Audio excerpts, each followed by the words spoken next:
Ba't parang kinakabahan ka ata? Hindi ko siya nun pinansin. Pilit ko ba din pinapakalma sarili ko.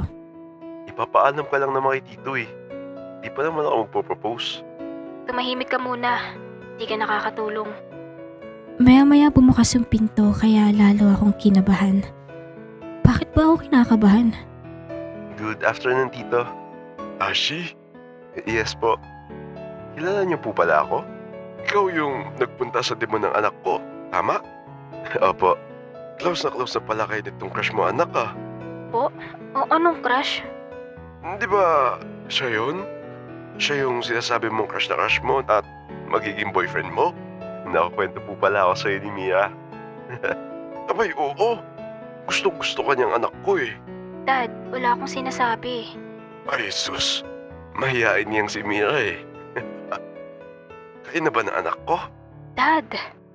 Ay, hindi pa po, Tito. Soon po, pag sinagot niyo na po ako. Balitaan mo ako, iho ha? Sige po, Tito. By the way, graduation ko po bukas. Ipapaalam ko lang po sana sa inyo si Mira kung pwede siya umattend bukas sa graduation ko. Ganun ba? Oo naman, iho. Sumakit ulo ko sa kanilang dalawa. Hindi ko expect na ganito ang kalalabasan ng pag-uusap nila. Parang pinagsisihan ko na pinapunta ko siya dito. Paano ba yan? See you tomorrow? Sige, see you.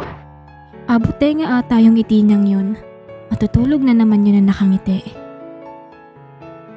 Nagpunta ako sa graduation ni Ashi. Kasama ko yung dad at ang mom niya. Nandun nga si Sachi eh. Kaya medyo nag-overthink ako. Kasi wala naman sila so anong ginagawa niya dito? Lumapit sa amin si Sachi habang hawak ang diploma niya. Kinongrats namin siya at may mga nagpapapicture din sa kanya. Congrats, babe. Ha? Anong babe? Hindi siya nun pinansin ni Ashi. Nagulat ako kasi sa akin siya dumiretso at nakangiti pa. Graduate na ako! Congrats ulit, Doc Ashi.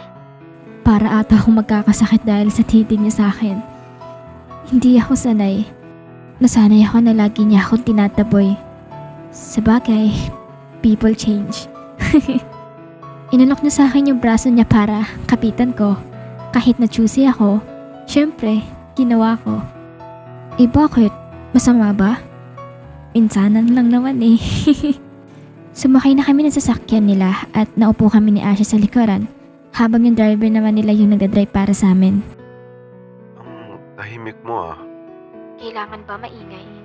Madaldal ka kaya? Hindi, no? Kaya pala noong patay na patay ka sa akin. Corny mo. Anong patay na patay ka dyan? By the way, labas tayo? May treat. Ayoko. Please, gift mo na para sa akin. Pumayag na lang ako kasi anong magagawa ko? Eh nasa may sasakyan nila ako eh. Di naman ako pwedeng mag-walk out. Ay, umuwi pala muna siya. Ang sabi niya magpapalit lang daw siya ng damit niya. After nun sumakay kami ng sasakyan niya. Napanganga ako kasi dinala niya ako sa sikat na restaurant dito sa lugar namin. Ganda ba? Bakit dito? Mahal kaya dito? I know. Dito kami madalas kumain nila mom and dad. Sinampal ako ng kahirapan na. Bakit ko nga ba siya naisipang gustuhin nun? Eh hindi nga kami talo. Mayaman siya at may kaya lang kami. Gwapo siya at mabait lang ako. May menu na dito sa mesa namin kaya chinek ko yun. At yung mura ata nila dito nagkakahalagang 5K. Just choose what you want. I'll take care of it. Teka, nabusog ata ako sa price ng menu. Why? Is there something wrong?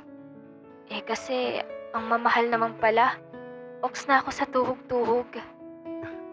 You don't need to worry about that. Huwag mo na lang tignan yung price. Pumili ka na lang ng gusto mo. Enjoy mo na lang tong moment kasama ako. Mahirap pala siguro magtsawa ng mayaman. Hindi ko pa man siya sinasagot pero parang nagkamali ata ako na siya yung kinulit ko. Hindi ko sinasabing ayaw ko na talaga sa kanya.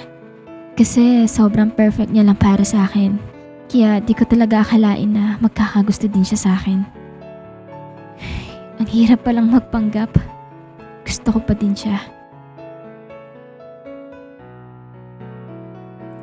Matapos kami kumain, nagpaalam muna siya na magsi-CR pero naiwan niya yung phone niya sa mesa. Habang wala siya noon, may nag-pop up din sa phone niya pero hindi ko alam kung ano yun. At ayun, laking gulat ko dahil ako pala yung wallpaper niya sa phone niya. Gusto ko tumili sa sobrang kilig. Para akong nasa panaginip. Pangarap ko lang kasi siya dati eh. Let's go?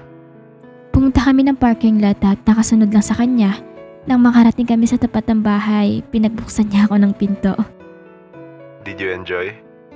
Siyempre, si Crushy ba naman kasama ko? Napahawak ako sa bibig ko dahil nabigla ako at nasabi ko yun. Hindi ko na nga pala siya tinatawag na Crushy. What did you say? Ha? Sabi ko, kasama ba naman kita, Ashi? Hindi eh. That's not what I heard. Ang pagkakarinig ko, Crushy? Nako, gwapo ka pero di ka naglilinis ng tenga mo. So, guwapo ako. Alam mo naman sa sarili mo yun. Pero hindi nga. Tinawag mo ba ulit akong Crushy? Ano naman? Wala. I just missed you calling me that way. Crushy. Ikaw naman ata yung namumula ngayon. Ha? Parang di naman. Sus, namumula ka eh. Kinikilig ka ba? Hindi ah. Siguro ngayon ko nasasabihin. Ashi. Hmm? Thank you sa date kanina. Wait. Date? What do you mean? Pinapayagan na kitang mandigaw. Talaga? Hindi mo naman kailangan madaliin. I can wait naman. Baka nape-pressure ka sa akin ha? Hindi nga. Hindi naman ako nagmamadali. Gusto pa din naman kita hanggang ngayon. Ang hirap din kaya magpanggap na hindi kita gusto. So, you're just pretending na hindi mo na ako gusto? Ganun na nga. Napaniwala mo ako dun ah.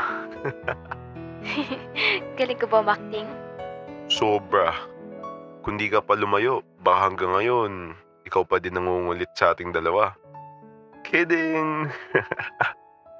Need ko pa palang huminto bago mo ako magustuhan. Honestly, I've liked you since then.